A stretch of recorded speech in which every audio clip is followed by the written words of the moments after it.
को हम काफी मैं समझता हूं तंज करके रेफर करते हैं, लेकिन कभी हम लोग को यह सोचना चाहिए कि दलित बहुजन चिंतक मैकॉले पे तंज क्यों नहीं करते हैं। वो क्यों मानते हैं कि मैकॉले ने कुछ द्वार भी खोले। मैं बाबा साहब की बात कर रहा हूं।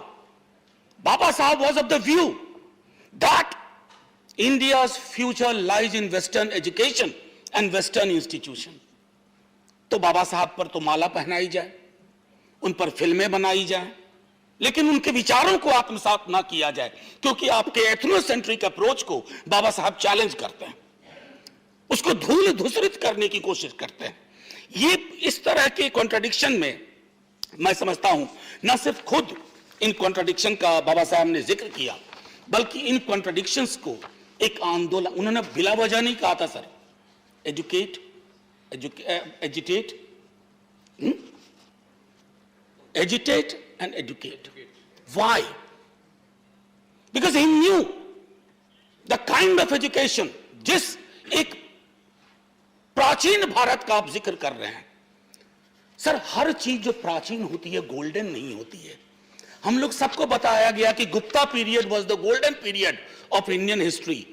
जब फिर गौर से पढ़ा तो पता चला कि स्लेवरी तो वहीं आई थी, विमेन के स्टेटस में डिटोरिएशन वहीं हुआ। सो थ्रू यू सॉ, अगर इस सदन को, हम सबको कोई व्यवस्था बहाल करनी है ना, the golden period shall be in the future which we shall take, if not possible we shall snatch. इस नजरिए से मैं चाहता था कि एक बात रखूं सर। अतीत, अक्सर हम नॉस्टैल्जिया में जाते हैं। नॉस्टैल्जिया में कहते हैं कि प्राचीन काल में ऐसा था, प्राचीन काल में वैसा था। अब मैं जरा पेरियार को कोट करना चाहता हूं। उत्तर भारत में अभी भी बहुत कम लोग सिवाय नाम के उनकी रचनाओं को लोगों ने नहीं पढ़ा है। सर, ये एक किताब है सच्ची रामायण, ये बैन कर दी गई थी। उनकी कई और किताबें भी बैन हुई। तो बैन होने के बाद जब लोगों ने संघर्ष किया, और तो पेरियार के बारे में इलाहाबाद उच्च न्यायालय ने क्या कहा, यह हम सबको जानना है। राकेश जी, मैं आपके समक्ष रखता हूं। हमें यह मानना संभव नहीं लग रहा है कि इसमें लिखी बातें आर्य लोगों के धर्म को अथवा धार्मिक विश्वासों को चोट पहुंचाएगी। लेखक का उद्देश्य जानबूझकर हिंदुओं की भावनाओं को ठेस पहुंचाने की बजाय अपनी जाति के साथ हुए अन्याय को दिखलाना भी तो हो सकता है। निश्चय ही ऐसा करना असंवैधानिक नहीं माना जा सकता है।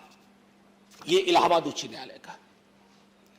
क्या पेरियार और मैकॉले को, पेरियार का क्या मानना था, क्या हमें उस पर नहीं देखना चाहिए? बाबा साहब का क्या मानना था?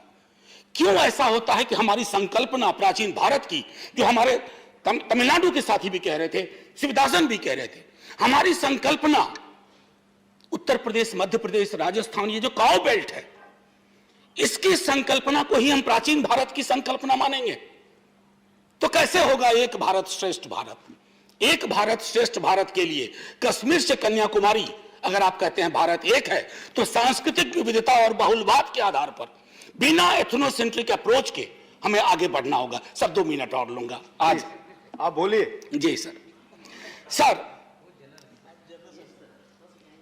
आज शुक्रवार है।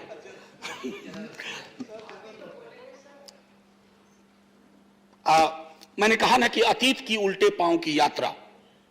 अब एक चीज होती है क्रिटिकल पेडागॉजी सर। एजुकेशन के कई डिफिनेशन हो सकते हैं, लेकिन अल्टीमेट परिभाषा क्या है? Education should be an instrument for emancipation. वो लोगों को आजाद करे कई तरह के बंधनों से, वैचारिक बंधन हो, धार्मिक बंधन हो, या किसी प्रकार के बंधन हो।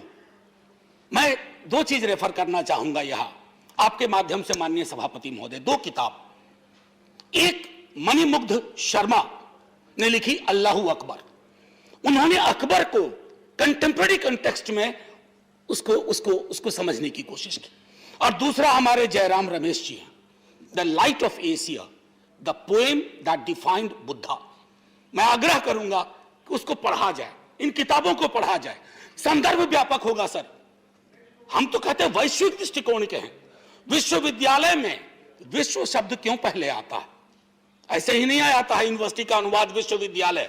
दर्शन वैश्विक होना चाहिए, साइंटिफिक टेम्परामेंट होना चाहिए, अन्यथा तुलसी राम को जो आत्मकथाएं लिखनी पड़ी वो ना लिखनी पड़ती, ओम प्रकाश वाल्मीकि को जूठन नहीं लिखना पड़ता, और रोहित वेमुला को दुनिया से जाना नहीं पड़ता। ये हमारी हकीकत है। मैं ये नहीं कहता कि शायद आपने ये हकीकत पैदा की, लेकिन पैदा हुई इस हकीकत को के खात्मे के लिए हमने साझा रूप से कुछ नहीं किया। हम कंफर्टेबल हैं इस हकीकत से, कंफर्टेबल हो गए। अरे जाति है कि जाति नहीं, स्वीकार कर लिया, क्यों नहीं जा रही है? यानी कि ये प्रिविलेज का बंटवारा है।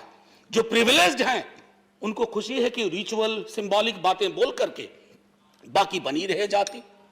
इसी सदन में जितने लोग होंगे उनमें से कई को शिक्षा के लिए जो संघर्ष करना पड़ा होगा, हम में से बहुतों को नहीं करना पड़ा। राकेश जी को नहीं करना पड़ा होगा, मुझे नहीं करना पड़ा, क्योंकि वो जो अंग्रेजी की कहावत है ना, एक line, there is nothing in name. Sir, हम हिंदुस्तानी है, there is a lot in surname. नाम में नहीं है लेकिन सरनेम में सब कुछ है। सरनेम ही तय करता है कहां तक पहुंचोगे और कहां रोक दिए जाओगे। ये मैं कहना चाहता था। उसके लिए वैश्विक दृष्टिकोण, जैसे बाबा साहब अंबेडकर को आप माला पहनाएंगे, अप्रैल के महीने में कई आयोजन होंगे, ये नहीं सोचेंगे कि जॉन डुवी का क्या इन्फ्लुएंस था बाबा साहब पर। जॉन डुवी से बाबा साहब को अलग कर देंगे, कुछ हासिल नहीं होगा। फिर ये यूं ही बात हो गई ना कि मेरे दादा को एक हाथी था, हाथी मर गया, लेकिन मैं इस हाथी के सपने में आज भी कविताएं लिख रहा हूं ना। उस प्रवृत्ति से बचना होगा। फिर मैं कहना चाहता हूं, सावित्री बाई फुले ने मैकॉले के बारे में क्या कहा, मॉडर्न एजुकेशन के बारे में क्या कहा, इंग्लिश इंस्टीट्यूशन और एजुकेशन के बारे में क्या कहा। पेरियार, सावित्री बाई फुले, ज्योतिबा फुले, बाबा साहब भीमराव अंबेडकर, आप एक साझा सोच देखिए।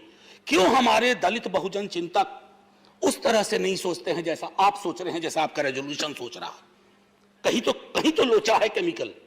ऐसा क्यों हो रहा है? उसको एडजस्ट करने की जरूरत है। सर, क्वालिटी, आज भी हमारे यहाँ क्वालिटी ऑफ एजुकेशन की बात नहीं होती है। अक्सर हम आंकड़ों में देखते हैं कि इतना पेनिट्रेशन हुआ, इतना हुआ, ये नहीं देखते कि गुणवत्ता पे कितना काम हुआ, एक्सेस पे कितनी बात हो रही है। अभी कोरोना के दौरान डिजिटल एजुकेशन ने कैसे फिर से प्रिविलेज को और प्रिविलेज बनाया, बाकियों से सब कुछ छीन लिया। अभी बताऊं, रिसर्च की बात कर रहे हैं, एमफिल खत्म कर दिया गया सर, कोई आधार। न्यू एजुकेशन पॉलिसी आई, बहुत उसके गाने गाए जा रहे हैं, लेकिन मैं दुख के साथ कहता हूं सदन में न्यू एजुकेशन पॉलिसी पर चर्चा। सर, दुख इसलिए कह रहा हूं, माननीय सभापति जी, मैं आपके समक्ष इसलिए भी कह रहा हूं कि आप बहुत गंभीरता से सुनते हैं।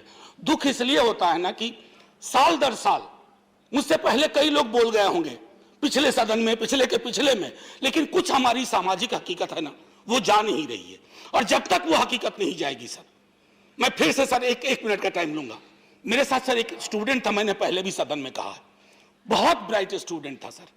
10वीं के हमसे हमेशा उसके अच्छे अंक आते थे, और वो 10वीं के बाद जब मैंने पता किया वो कहाँ गया, सर वो चाय की दुकान खोल के बैठ गया, क्योंकि फर्स्ट जनरेशन लर्नर था। परिवार में कोई नहीं था सर, मेरे माता पिता दोनों प्रोफेसर थे। सर, संसाधन तय करते हैं, जाति तय करती है, सरनेम तय करता है ज्यादातर। ये इस हकीकत को हम सबको स्वीकार करेंगे ना, तो शायद आज नहीं तो कल हम इसका निदान खोज पाएंगे सर।